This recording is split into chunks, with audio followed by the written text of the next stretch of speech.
स्वागत है आपका हमारी इस खास पेशकश में। मैं हूं आपके साथ गीतू चौहान। 2024 लोकसभा चुनाव की उल्टी गिनती हो चुकी है और चुनाव जीतने के लिए सभी पार्टियां अपनी अपनी तैयारियों में जुट गई हैं। बीजेपी एक बार फिर पीएम मोदी के नेतृत्व में चुनावी मैदान में उतरने जा रही है और जीत की हैट्रिक का दावा भी ठोक रही है। बीजेपी का लक्ष्य सिर्फ जीतना ही नहीं बल्कि 370 के आंकड़े को पार करना भी है।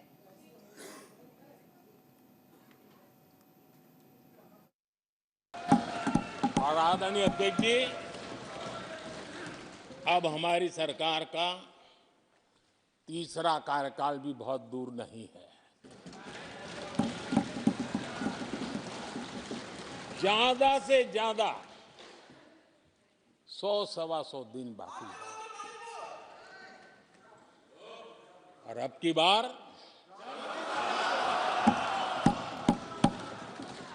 पूरा देश कह रहा है, अब की बार खड़गे जी भी कह रहे हैं।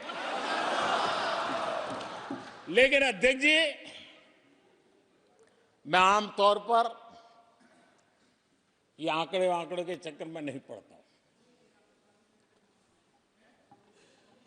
लेकिन मैं देख रहा हूं देश का मिजाज एनडीए को तो 400 पार करवा ही के रहेगा, लेकिन भारतीय जनता पार्टी को 370 सीट अवश्य देगा।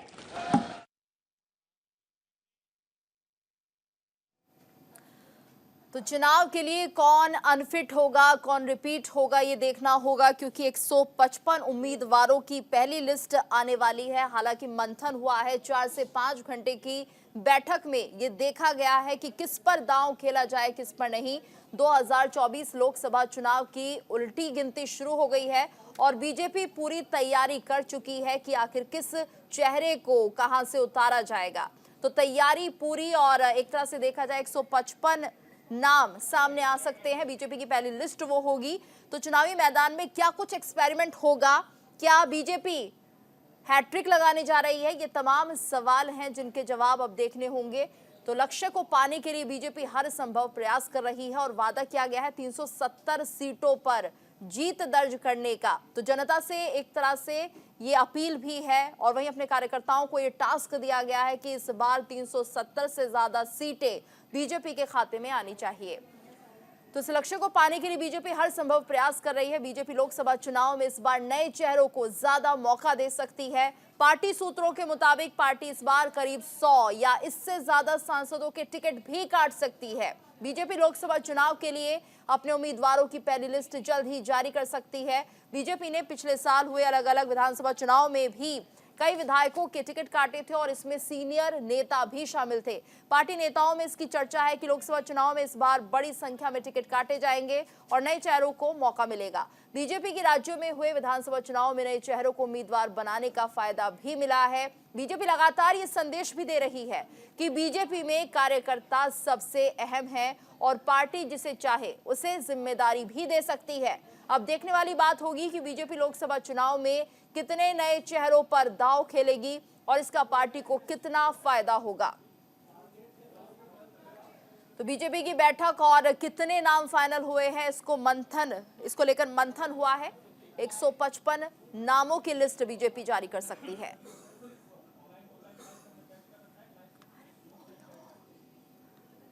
तो क्या कई बड़े मंत्रियों का टिकट कट सकता है? बीजेपी क्या पुराने नेताओं के होश उड़ाती हुई नजर आएगी? ये तमाम ऐसे सवाल हैं जो इस वक्त उठ रहे हैं। क्या किसी को रिपीट भी किया जा सकता है? क्योंकि लगातार बीजेपी बात करती है परफॉर्मेंस की और सांसदों को ये जिम्मेदारी दी गई थी कि वो अपने अपने क्षेत्रों में जाएं, परफॉर्म करें, जनता के बीच अपना एक कह सकते हैं कम्युनिकेशन जो है, जो संपर्क साधने का एक तरीका है बीजेपी का, वो उस इलाके में जाए, उस संसदीय क्षेत्र में जाए और लोगों से संपर्क साधे। कोशिश यही है किसी भी तरह से पार्टी को 370 के पार ले जाना है। कार्यकर्ताओं की बड़ी भूमिका रहने वाली है। कुछ नए चेहरों पर दांव भी खेला जा सकता है, यानी और जो पुराने चेहरे लगातार काफी लंबे समय से सत्ता में हैं उन्हें हटाया जा सकता है। तो सब कुछ निर्भर करेगा परफॉर्मेंस पर कि आपने कितना काम किया है, जनता आपको कितना स्वीकार कर रही है। तमाम ऐसे क्राइटेरिया हैं जिनको फॉलो किया जा सकता है। तो जीत की हैट्रिक का ये सपना और क्या मोदी की टीम में कुछ बदलाव होगा, ये तमाम ऐसे सवाल हैं जिनको लेकर रणनीति बननी शुरू हो चुकी है। 155 नाम जिनको लेकर मंथन लगातार किया जा रहा है। बताया जा रहा है कि पहली लिस्ट बीजेपी के उम्मीदवारों की जो कि जारी हो सकती है, क्या उसमें कुछ ऐसे नाम होंगे जो चौंकाएंगे, क्योंकि लगातार ये स्टडी किया गया पूरा इस तरह से कि आखिर कौन सा चेहरा ज्यादा काम कर रहा है, कौन क्षेत्र में सबसे ज्यादा एक्टिव है। तो ये तमाम ऐसे पहलू है जिनको बीजेपी इस बार गौर से देख सकती है और उसी हिसाब से ये तय होगा कि आखिर 370 के आंकड़े को किस तरह से पार किया जाए, क्योंकि लक्ष्य काफी बड़ा है। कैसे ये संभव होगा, ये तमाम तरह की रणनीति है जिसे बीजेपी बारीकी से परख रही है, देख रही है। तो 155 नामों की लिस्ट जब सामने आएगी उस वक्त ये साफ हो जाएगा कि क्या पुराने सांसदों को, क्या पुराने चेहरों को मौका दिया जाएगा, या फिर जिनका परफॉर्मेंस अच्छा नहीं रहा है क्या उनको रिपीट किया जाएगा, क्या बीजेपी कोई नया एक्सपेरिमेंट कर सकती है, क्या नए चेहरों को उम्मीदवार के तौर पर उतार सकती है, क्या कार्यकर्ताओं को बड़ा मौका मिल सकता है। ये तमाम ऐसे सवाल हैं जिनको लेकर मंथन चल रहा है। और जैसा कि विधानसभा में एक्सपेरिमेंट हुआ था, क्या इस बार भी बीजेपी कोई तैयारी कर रही है कि एक नए एक्सपेरिमेंट को करके लोकसभा चुनाव में सभी को चौंका दिया जाए। तो ये सब कुछ तय किया जा रहा है, मंथन काफी ज्यादा हो रहा है और सबके काम को परखा जा रहा है कि आखिर जो पुराने रिपोर्ट कार्ड थे सांसदों के, उन्होंने कितना काम किया है, कितने लोगों के साथ संपर्क साधा है, कितने लोगों के बीच उन्होंने अपनी पैठ बनाई। ये तमाम ऐसे क्राइटेरिया होंगे बीजेपी के जो कि यहाँ देखे जाएंगे और उसी के बाद ये तय होगा कि किसको किस सीट से उम्मीदवारी दी जाए। तो उसमें तमाम तरह के ऐसे पहलू हैं जिन पर गौर किया जा रहा है। नारी शक्ति की बात इस वक्त बीजेपी कर रही है और जिस तरह से हमने देखा कि महिला सशक्तिकरण के लिए बिल भी पास किया गया है, तो इस बार कितना मौका महिलाओं को मिलेगा ये भी देखना होगा। हालांकि कयास ये लगाए जा रहे हैं, बताया ये भी जा रहा है कि इस बार 33% से ज्यादा महिलाओं को मौका दिया जा सकता है।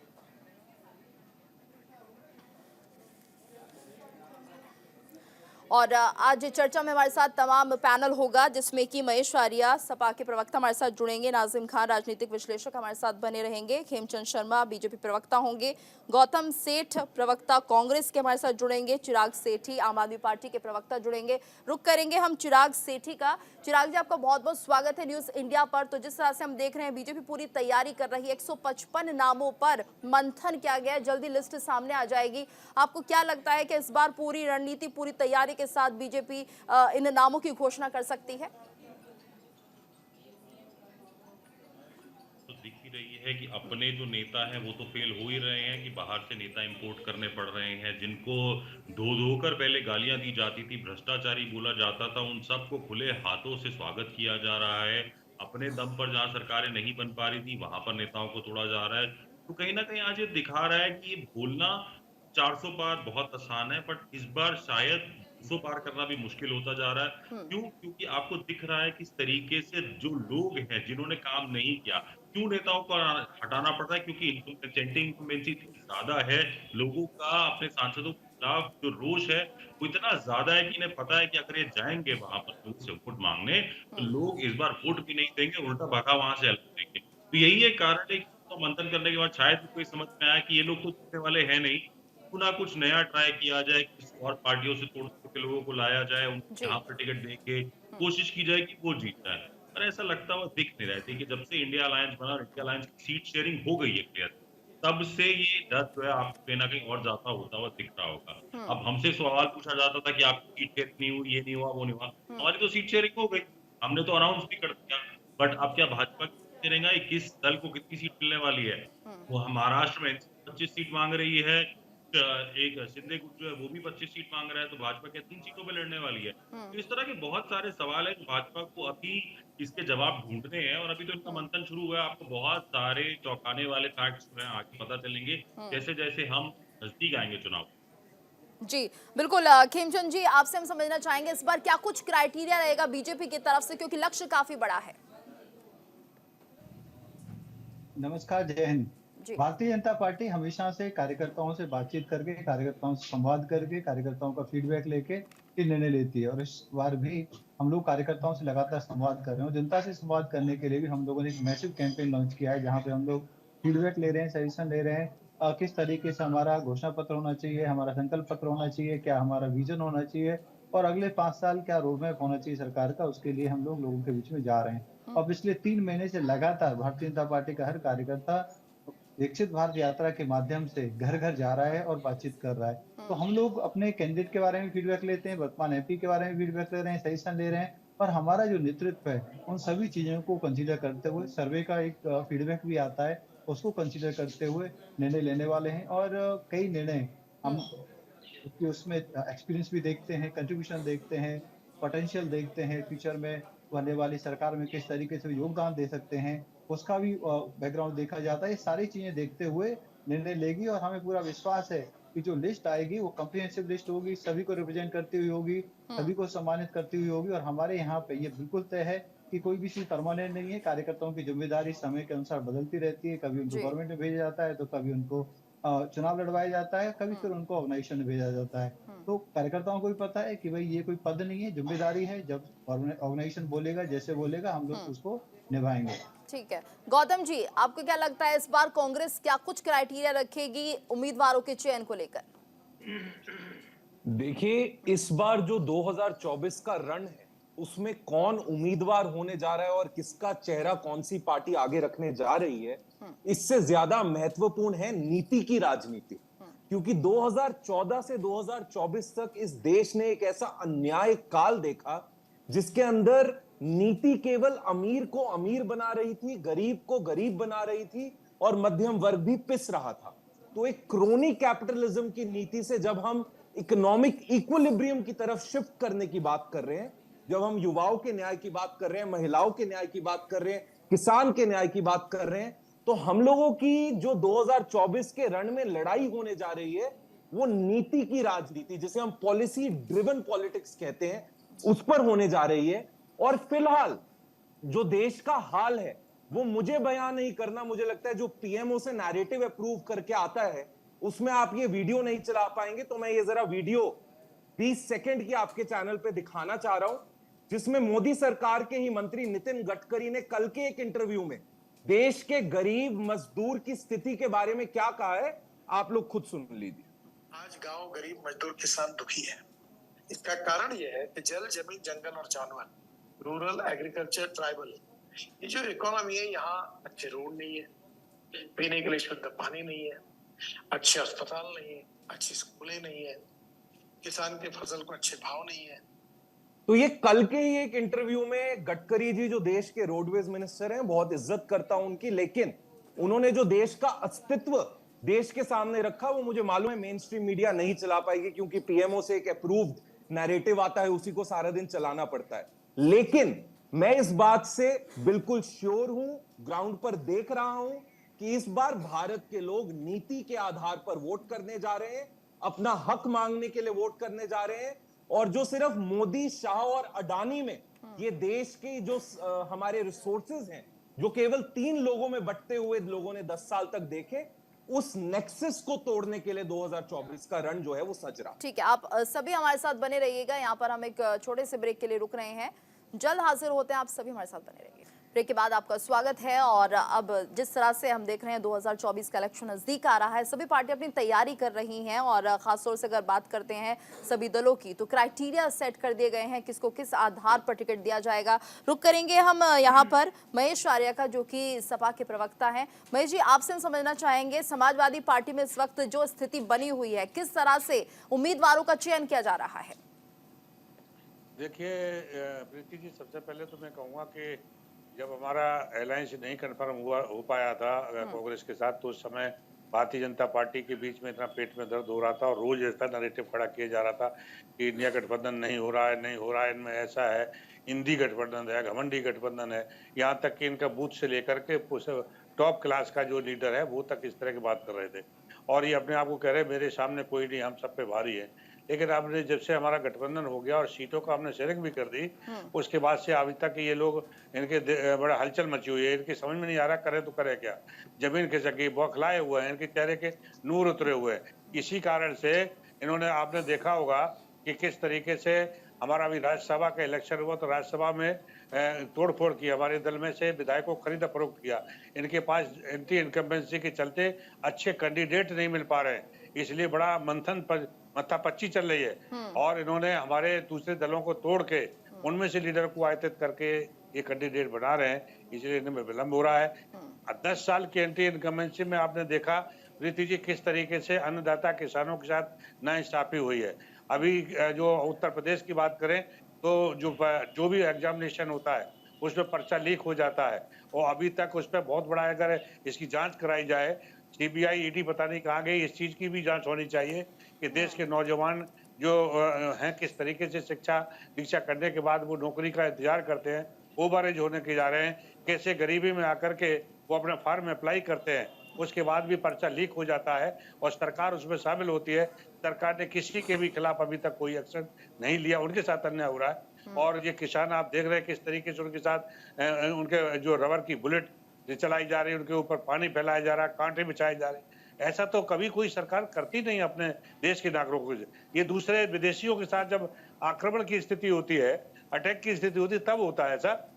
ये सब कुछ देश ने देखा है, तो मुझे लगता है कि पूरी तरह समाजवादी पार्टी की बात करें, हमारे सीट शेयरिंग को करें और पूरी तरीके से प्रत्याशी मैदान में है और हम उत्तर प्रदेश से इनको हराने का काम करेंगे। उत्तर प्रदेश से ये आए थे, उत्तर प्रदेश से विदा 2024 में जाने वाले, ये मेरा प्रॉमिस है और पूरी तरीके से इंडिया गठबंधन मजबूती के साथ इनको शिकस्त देगा। ईडी सीबीआई सब कुछ चलाने के बाद भी अब की बार ये एनडीए हारेगा, भारतीय जनता पार्टी को हार का मुख देखना पड़ेगा और देश का नया प्रधानमंत्री आपको मिलेगा। ठीक है नाजिम जी, आपको क्या लगता है जिस तरह से लगातार मंथन हो रहा है बीजेपी के अंदर, 155 नामों पर अभी सहमति बन नहीं पा रही है, लिस्ट बाहर नहीं निकल कर आई है, क्या क्राइटेरिया रहेंगे, क्या वाकई ये वजह सामने आ रही है क्योंकि दूसरे दलों ने भी जिस तरह से बीजेपी का दामन थामा है तो उन्हें भी साधने की कोशिश की जाएगी, उन्हें भी कोई ना कोई जगह दी जाएगी, तो क्या इसी वजह से इतना लंबा वक्त लग रहा है, क्या कहेंगे आप? गीतू जी देखिए, जिस तरीके से 2024 के अंदर जिस तरीके से भाजपा मंथन कर रही है, तो मैं ये कहना चाहता हूँ कि 400 का जो आंकड़ा है, 400 पार वाला, ये संभव नहीं है, लेकिन असंभव भी नहीं है। क्योंकि गीतू जी सबसे पहले इंपॉर्टेंट बात यह है कि जो अभी भाजपा के प्रवक्ता बार बार कह रहे थे कि हमारा एक घोषणा पत्र होगा, घोषणा पत्र में हम किसानों को लेकर और भी बहुत सारी बातें इन्होंने कही थी। तो मैं सबसे पहले गीतू जी ये कहना चाहता हूँ कि देखिए, विपक्ष के पास बहुत अच्छा मुद्दा है और फाइट देने के लिए, क्योंकि 2024 का जो इलेक्शन होगा इंडिया गठबंधन और भाजपा के आमने सामने ही होगा और इसमें बिल्कुल कड़ी टक्कर मिलेगी मोदी सरकार को। तो सबसे पहले गीतू जी, इसके अंदर जो 2024 के अंदर जो विपक्ष के अहम मुद्दे रहेंगे, जैसा भी बताया कि किसानों को लेकर, और इसके साथ साथ जो हमारे मौजूदा सरकार ने ये कहा था कि 2 करोड़ प्रतिवर्ष नौकरियां देने का वादा किया था, ये अहम मसला रहेगा। इसके अंदर रोजगार नहीं है, बेरोजगारी का माहौल हर तरफ है। कि इसका सबूत अभी आपने देखा होगा, उत्तर प्रदेश के अंदर 60,000 भर्ती के लिए आवेदन कितने हुए थे? 50 लाख। फिर वो बाद में क्या होता, पेपर लीक हो जाने के बाद उसे रद्द कर दिया जाता है। इसी से आंकड़ा लगाया जाता है कि देश में बेरोजगारी है। तो कहीं ना कहीं बेरोजगारी का अहम मसला है और यह मुद्दा बिल्कुल सामने रहेगा, लेकिन हो सकता है कि भाजपा इसको बनाने में कामयाब रहे और ये बता दे कि हमने अपने कार्यकाल के अंदर इतनी नौकरियां दी है, लेकिन वास्तविकता पे अगर जाएंगे तो कहीं पे कुछ नहीं है। तो आप ये कह रहे हैं जो टारगेट है वो काफी बड़ा है, 370 या 400 पार का जो टारगेट है वो इतना विशाल हो चुका है जो संभव नहीं है। हाँ, ये तो जी देखिए बिल्कुल बड़ा, देखिए मैंने कहा 400 का आंकड़ा संभव नहीं, लेकिन असंभव नहीं है, क्योंकि इंडिया को जबरदस्त टक्कर मिलने वाली है। और मैं तो सपा और कांग्रेस के प्रवक्ता से ये कहना चाहता हूं, इंडिया अलायंस तो बिखरा हुआ दिख रहा है। जी बताइए। मैं कांग्रेस के प्रवक्ता और सपा के प्रवक्ता से ये कहना चाहता हूँ कि प्रदेश के अंदर 80 लोग है तो पूरा प्रभाव डालेगी 2024 के चुनाव में। वहां पर मुस्लिम पार्टियां हैं, आप उनको बुलाने की कोशिश करें ताकि 2024 में आपको बहुत बड़े अंतराल से जीत मिल पाए। पीस पार्टी मुस्लिम पार्टी है, आप उसको भी लीजिए, ओवैसी साहब की पार्टी है, आजू की पार्टी, आप इन छोटी छोटी पार्टियों को अगर लेंगे तो बहुत बड़ा गठबंधन होगा और आप फाइट में रहेंगे और भाजपा को टक्कर देंगे अगर आपने 400 का आंकड़ा रोकना है तो। जी ठीक है, ठीक है।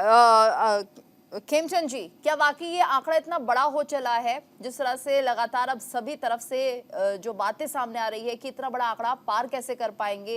हालांकि असंभव नहीं बता रहे हैं नाजिम खान जी, लेकिन कह रहे हैं कि इतनी आसानी से इस टारगेट को पूरा नहीं किया जा सकता है। तो क्या इसीलिए ये मंथन हो रहा है? दूसरा, बाकी दलों से अगर लोग आएंगे तो उन्हें भी कहीं ना कहीं कुछ प्रलोभन दिया ही गया होगा, जैसे कि बाकी राजनीतिक दल कह रहे हैं कि लोभ में वो लोग गए हैं, तो उन्हें किस तरह से अब जस्टिफाई करेंगे?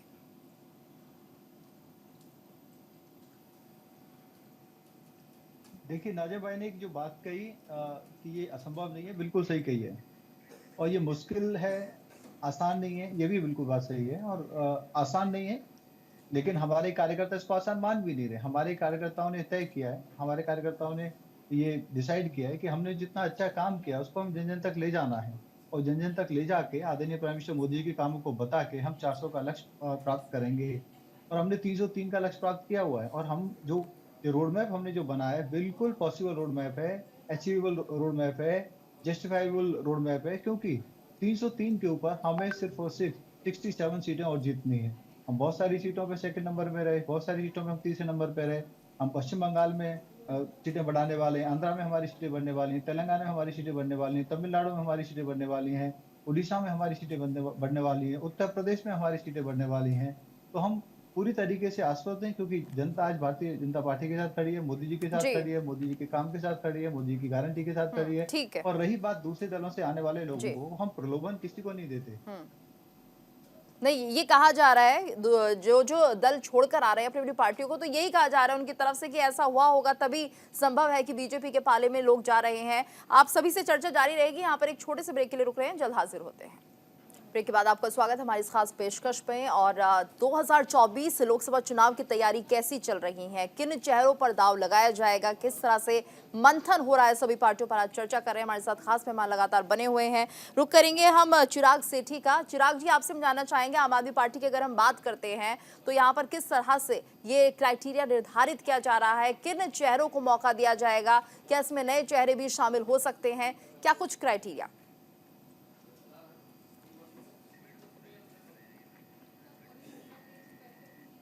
चिराग जी, आप सुन पा रहे हैं हमें? लगता हमारा संपर्क नहीं हो पा रहा है। रुक करेंगे हम गौतम सेठ का। गौतम जी, लगातार ये सवाल उठ रहे हैं कितना बड़ा आंकड़ा है और जो इंडी गठबंधन है वो एकजुट हो गया है, लेकिन आप खुद देखिए इसमें से कुछ ऐसे दल हैं जो निकल गए हैं। क्या उनके बिना अब ये संभव हो पाएगा? क्या ये इंडी गठबंधन मजबूत स्थिति में आपको लग रहा है जो बीजेपी को टक्कर दे पाए?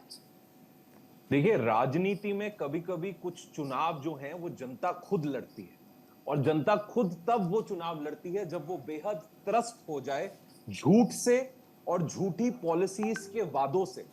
ये जो बात और हुआ नरेंद्र मोदी की गारंटी का इस देश में है, मैं भाजपा के माननीय प्रवक्ता से ये सवाल भी पूछना चाहता हूं, अरे भाई, मोदी की गारंटी का मतलब तो आज ये देश की जनता कह रही है कि मोदी की गारंटी मतलब फेलियर। किसान की आय 2022 तक दुगनी हो जाएगी। लेकिन कांग्रेस के भी कई बड़े चेहरे, कांग्रेस के भी कई बड़े चेहरे निकलने हैं। आप मुझे कंप्लीट करने दें, युवाओं को 2 करोड़ नौकरियां मिल जाएंगी। मोदी की गारंटी फेल।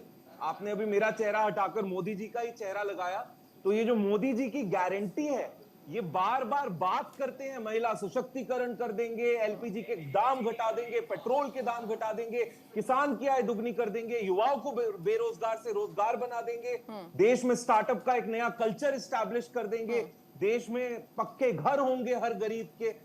बड़ी बड़ी बातें प्रधानमंत्री जी ने इस देश में की, मगर सत्य यह है कि आज देश कह रहा है मोदी की गारंटी मतलब फेलियर, मोदी की गारंटी मतलब झूठ। और इस झूठ और इस फेलियर के खिलाफ इंडिया गठबंधन से भी ज्यादा भारत की जनता, हिंदुस्तान की जनता, इंडिया की जनता नरेंद्र मोदी जी को सत्ता से बाहर का रास्ता दिखाने लगी। ठीक है खेमचंद जी, आप इसका जवाब दीजिए। क्या वाकई ऐसा है? क्या लोगों के साथ झूठ बोला जा रहा है? बेरोजगारी बढ़ती जा रही है, लोगों को ना घर मिल रहे हैं, ना स्टार्टअप बिजनेस उनके स्टार्ट हो पा रहे हैं, क्या कहेंगे? देखिए, मोदी की गारंटी का मतलब है कि भारत में कोई भूखा नहीं सोएगा। 75 से 80 हजार करोड़ का जो अनाज गोडाउन में सड़ जाता था, आज गरीब की थाली में जा रहा है, और वो योजना लगातार चलती रहेगी। विश्व की सबसे बड़ी योजना भारत में चल रही है। पूरे विश्व में आज फूड इन्फ्लेशन है, भारत में फूड इन्फ्लेशन नहीं है। मोदी जी की गारंटी का मतलब है कि महिलाओं को बराबरी का हक मिलेगा, महिलाओं को रिजर्वेशन देने का काम आदरणीय प्राइम मिनिस्टर मोदी जी ने किया है। मोदी जी की गारंटी का मतलब है अल्पसंख्यक महिलाएं जिनके साथ लगातार लंबे समय से गलत काम होता था, उनके उनके बाद अत्याचार होता था ट्रिपल तलाक के अंतर्गत, वो ट्रिपल तलाक हटाया गया। ये मोदी जी की गारंटी है।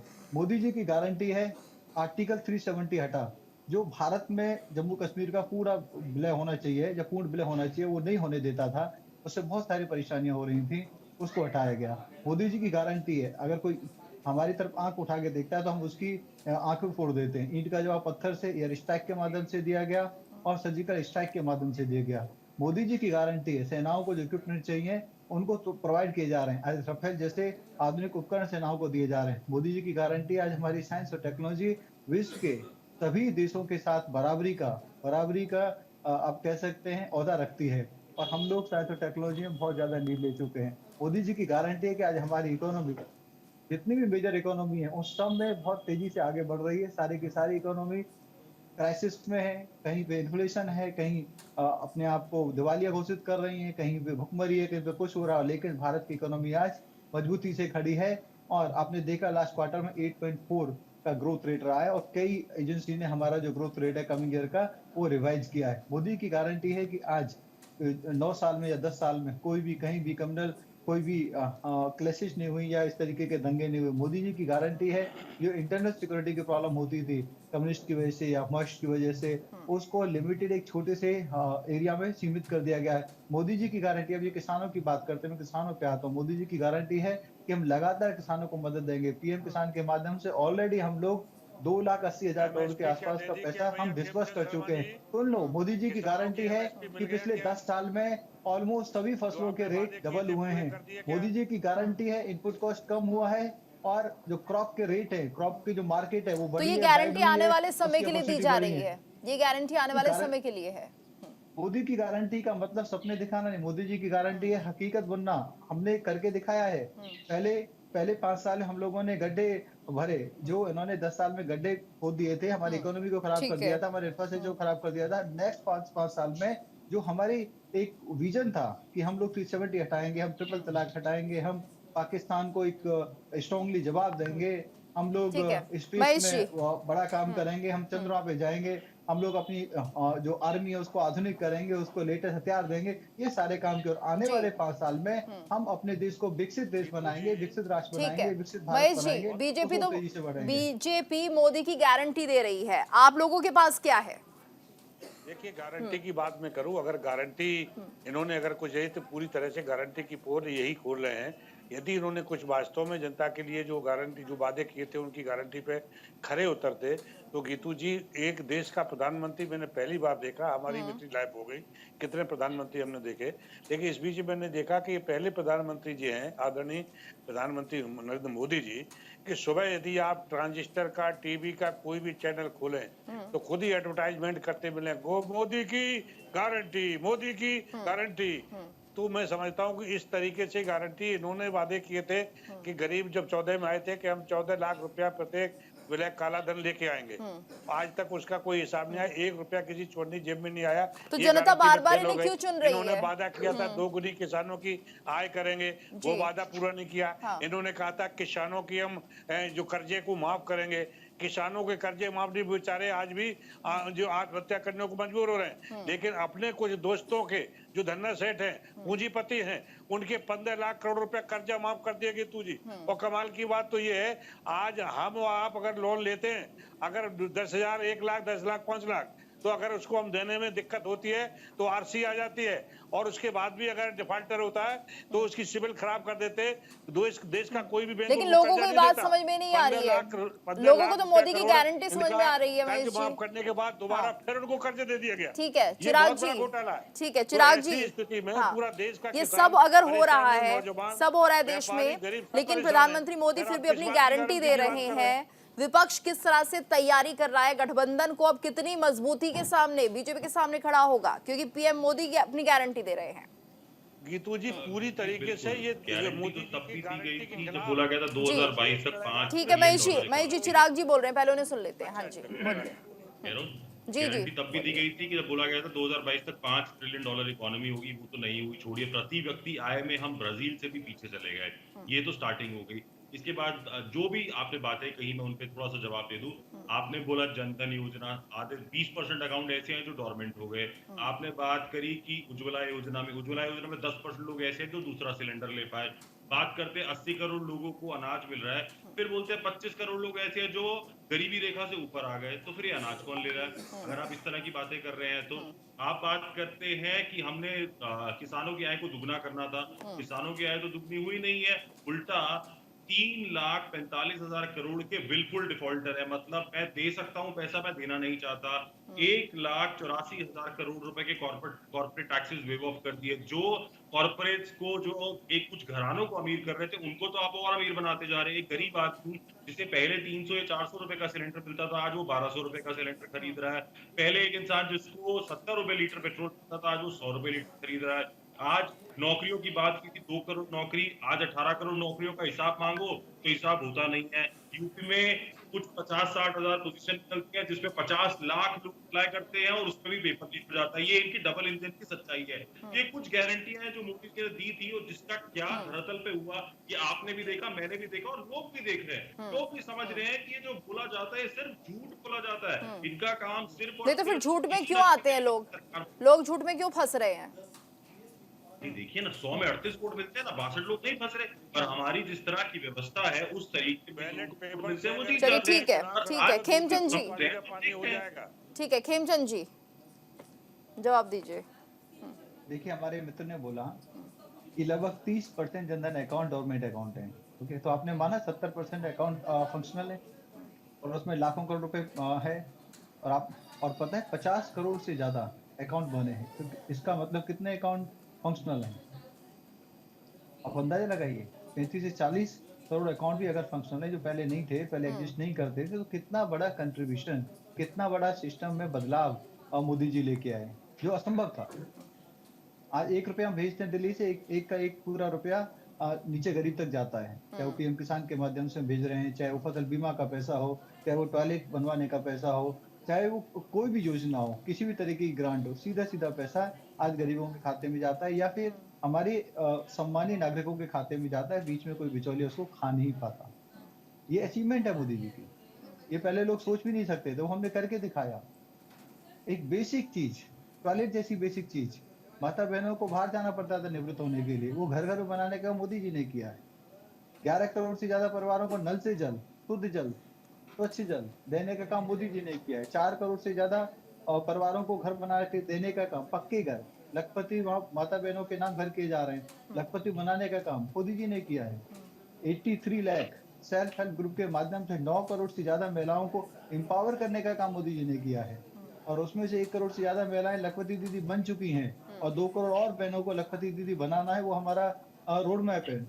और हम लोगों ने 40 करोड़ से ज्यादा उद्यमियों को, जो एमएसएमई है, छोटे उद्यमी हैं, छोटे व्यापारी हैं, युवा हैं, उनको हम लोगों ने इजी लोन प्रोवाइड किया और उन्होंने अपना काम धंधा खड़ा किया। क्या सिर्फ नौकरी नहीं, हम एंटरप्रेन्योर भी बना रहे हैं, हम बिजनेसमैन बना रहे हैं। हम लोग कह रहे हैं कि आप खुद भी काम करो और 4 और लोगों को काम दो। हमने उस तरीके की अर्थव्यवस्था बनाई और हमने जॉब भी दी। पीछे आपने इस पे एक रिपोर्ट भी देखी होगी। मात्र ऑर्गेनाइज सेक्टर में 5.5 करोड़ एनरोलमेंट थी पिछले 4-5 साल में, मात्र ऑर्गेनाइज सेक्टर में, और अनऑर्गेनाइज सेक्टर को लगा लेंगे तो कितना बड़ा फिगर होगा। तो हमने जॉब भी दी है। आप 2 करोड़ की कहते हो, हमने 2 करोड़ से ज्यादा जॉब दी। 40 करोड़ को हम लोगों ने खड़ा किया है, स्टैंड अप किया है। हम लोग विश्वकर्मा योजना के माध्यम से जितने भी हाथ के कारीगर हैं उनको स्किल कर रहे हैं, रीस्किल कर रहे हैं, उनको मदद दे रहे हैं, उनको बिना कोलेटरल के हम लोन दे रहे हैं। पकौड़े तलने को मजबूर किया, लेकिन पकौड़े की अरे भैया, आज का युवा पॉजिटिव है। विश्व में सबसे ज्यादा अगर कॉन्फिडेंट है, पॉजिटिव है, प्रोग्रेसिव है, आश्वस्त है, तो वो भारत का युवा है, क्योंकि भारत की सरकार मजबूत सरकार है। पहले भारत का युवा देश से बाहर जाता था तो उसको एक संदेह की नजर से देखा जाता था कि आ गया गरीब व्यक्ति, चोरी ना कर ले। गौतम जी कुछ कहना चाह रहे हैं? कुछ ना कर। आज बराबरी के साथ, सम्मान के साथ रिसीव किया जाता है। आप पूछिए अपने किसी भी एनआरआई फ्रेंड से, एनआरआई मित्र से, एनआरआई परिवार वालों से, वो बताएंगे कि आज हमारा जो वीजा देखा जाता है तो सम्मान के साथ। गौतम जी, अंतर्राष्ट्रीय मंच पर भारत की छवि में सुधार हुआ है, अंतर्राष्ट्रीय मंच पर भारत की छवि में सुधार हुआ है जी। मैं खेमचंद जी को सुन रहा था और मुझे बड़ी हैरानगी हुई कि किस तरह नरेंद्र मोदी जी ने झूठ बोलने की जो एक स्पेशलिटी है, वो केवल खुद में या अमित शाह जी तक सीमित नहीं है, वो भाजपा के प्रवक्ताओं को भी बखूबी किस कॉन्फिडेंस से देश की जनता को झूठ बोलें और झूठ को लगातार परोसकर बेचें। इससे ज्यादा नरेंद्र मोदी जी ने देश के ऊपर कुछ नहीं किया, केवल झूठ बोलने का काम किया। 2 करोड़ नौकरियां आप लोगों ने दे दी। सर, आप ही के क्राइम ब्यूरो का रिकॉर्ड बोलता है कि देश में प्रतिदिन एक सुसाइड अनएम्प्लॉयमेंट के कारण हो रही है। मैं नहीं बोल रहा, नेशनल रिकॉर्ड ऑफ क्राइम बोल रहा है। आप ही के रिकॉर्ड्स ऑफ इकोनॉमिक्स इस बात को बोलते हैं कि आज हमारी जो अर्थव्यवस्था है वो सबसे ज्यादा महंगाई का दौर, इन्फ्लेशन का दौर जो है वो हम लोग आज देख रहे हैं। क्रूड ऑयल के दाम सस्ते हो रहे हैं, नरेंद्र मोदी जी पेट्रोल के दाम डबल ट्रिपल करते जा रहे हैं। कहां जा रहा है ये पैसा? बीजेपी के फंड्स में इस्तेमाल हो रहा है। इलेक्टोरल बॉन्ड्स बंद हो गए तो आप लोगों को तकलीफ हो गई। चंडीगढ़ के मेयर चुनाव में आप लोगों ने लोगों की चुनी हुई मत को चोरी करने की कोशिश की। हिमाचल प्रदेश में 25 विधायकों वाली पार्टी होने के बावजूद आप लोगों ने अपना कैंडिडेट दिया। आप लोगों तो लोगों के मत की शक्ति तो को, गौतम जी वो कैंडिडेट भी जीत आप भी चोरी गया करने की हिमाचल में। कोशिश करते। आप ये देखिए कि आपके लोगों की वजह से वो कैंडिडेट जीत भी गया। तो क्या लोकतंत्र की मौत को मनाएं हम इस चैनल पर? लोकतंत्र की मौत को जिसने यहाँ पर लोकतंत्र का कत्ल करने की और बीजेपी कोशिश तो ये की, भी कहती है ऐसा तो जिसने पहले भी क्रॉस होता था। वोटिंग, नहीं, जिसने क्रॉस वोटिंग, राजनीति CBI, में ED बीजेपी और कहती है धन ऐसा के पहले बल भी पर हुआ कराया। है, कांग्रेस भी ऐसा काम कर चुकी है। देखिए, मुझे माफ कीजिए, लेकिन जब इस देश की मीडिया सर्टिफिकेट दे देती है कि वो कैंडिडेट तो जीत गया और इस देश की मीडिया संविधान के बारे में बात नहीं करती, इस देश की मीडिया सीबीआई, ईडी और धन के इलेक्शंस के समय दुरुपयोग के बारे में बात नहीं करती, तो सवाल तो देश के चौथे स्तंभ देश की पे मीडिया तो उठ रहे हैं। लगातार निष्पक्ष इसीलिए- होकर बात कर रही है। इसीलिए मैं आपसे कह रहा हूं कि 2024 का जो पहले रण भी है, ऐसे ही बात जी, होती थी वो जब इस कांग्रेस देश की जनता सत्ता लड़ने थी। वाली जी, है नरेंद्र मोदी के खिलाफ। 2024 का रण, गीतू जी, ठीक है देश सर, की ठीक है, जनता ये चर्चा लड़ेगी। हमारी जारी रहेगी।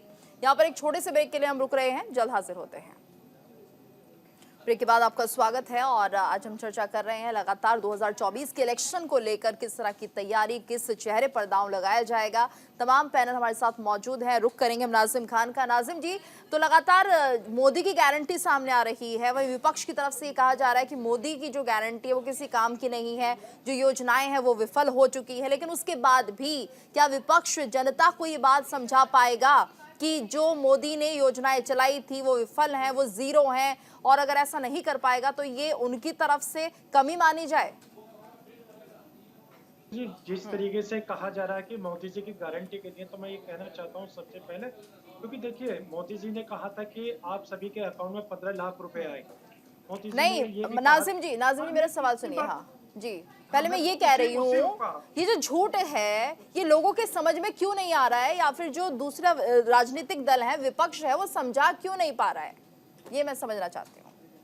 हाँ, ये तो जी मैं वही चीज तो समझाना जी, चाहता था। मैं ये बताइए। कहता था कि जिस तरीके से मोदी जी ने ये कहा था कि आपके अकाउंट में 15 लाख रुपए आ जाएगा, लेकिन नहीं आ पाया। लेकिन फिर भी जनता का विश्वास है, तो वो चाहते कि मोदी जी ने जो ये 370 और जो बहुत सारे ऐसे कानून हैं बनाए हैं और खत्म भी करें, क्योंकि जनता का विश्वास है कि आगे चलकर ये मोदी जी देश को अच्छा लेकर चलेंगे। लेकिन फिर भी जनता कहीं ना कहीं विपक्ष के सामने आकर अपना दुखड़ा रोती है और कहती है कि देखिए हमें नौकरी नहीं मिल रही, हम बेरोजगार हो गए, महिलाओं का उत्पीड़न हो रहा है, चाहे मणिपुर की घटना हो, चाहे बंगाल की घटना हो, जहाँ महिलाओं का शोषण होता है, और वहीं पर हमारे दिल्ली के जंतर मंतर पर जहाँ पहलवान बेटियां अपने बाप के लिए गुहार लगाते हैं। बहुत ऐसे मुद्दे हैं, लेकिन फिर भी कहीं ना कहीं जनता का विश्वास ये है कि जी मोदी जी जब तीसरे कार्यकाल में आएंगे तो हम सबको इंसाफ मिलेगा, रोजगार मिलेगा। यानी भरोसा इतना बन चुका है, आप ये कह रहे हैं? हाँ, तो उस भरोसे को तोड़ना या सच्चाई सामने लाना किसकी जिम्मेदारी है?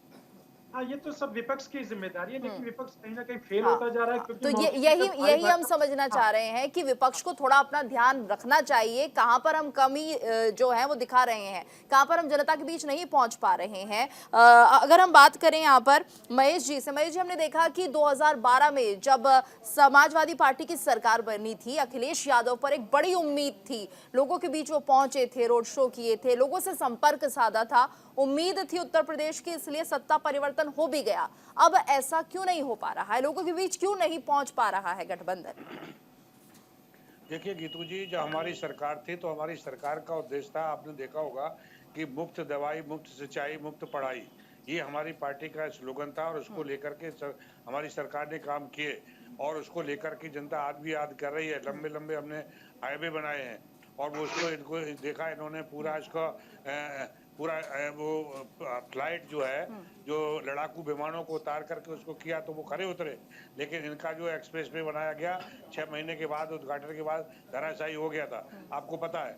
तो लेकिन मैं ये कहना चाहता हूँ कि ये हमारी सरकार में तो ठीक हुए, लेकिन अभी क्या है कि ये इन्होंने इस बात की है कि किस तरीके से क्या वादे करके आए थे, वो वादे अभी तक पूरे नहीं किए।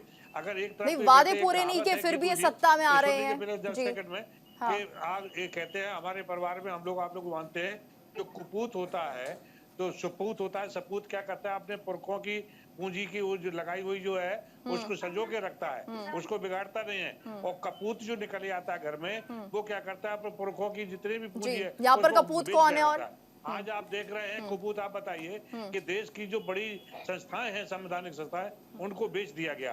रेल को बेच दिया, गेल को बेच दिया, एयरपोर्ट बेच दिया, रोड को बेच दिया, सारा कुछ बेच के बेचे जा रहे हैं। आप कर क्या रहे हैं? हाँ। कौन सा लेकिन आपको जनता को बढ़िया समझ देश में के नहीं लिए? आ रहा है, अर्थव्यवस्था जनता फिर भी बार बार 83 जिता करोड़, देती है फिर भी कपूतों को। 83 करोड़ जनता के हाथ में कटोरा पकड़ा दिया। कहाँ गया आपका रोजगार, कहाँ गया आपका जो है रिजर्वेशन? नहीं, इतनी समस्याएं हैं देश में, उनके सारे हक को खा गए। सरकारी नौकरियों पे डाका डाल दिया गया। शिक्षक जो भर्ती है उसमें घोटाला, जो नहीं भर्ती आती है उसमें घोटाला। तो कुछ ठीक है, ठीक है, बाकी इतनी खामियां हैं, लेकिन जनता के बीच जाना होगा, उन्हें समझाना होगा। इससे पहले मोदी अपनी गारंटी लोगों को दे, ये समझाना होगा विपक्ष को, ही उनका काम है कि देखिए ये काम नहीं हुआ है, जनता के बीच पहुंचे। और शायद यही सबसे बड़ी जिम्मेदारी होती है विपक्ष में होने की। बहुत बहुत शुक्रिया आप सभी का हमारे साथ इस चर्चा में जुड़ने के लिए। और इसी के साथ हमारी इस खास पेशकश में इतना ही। रुकेंगे एक ब्रेक के लिए, ब्रेक के बाद खबरें लगातार जारी हैं।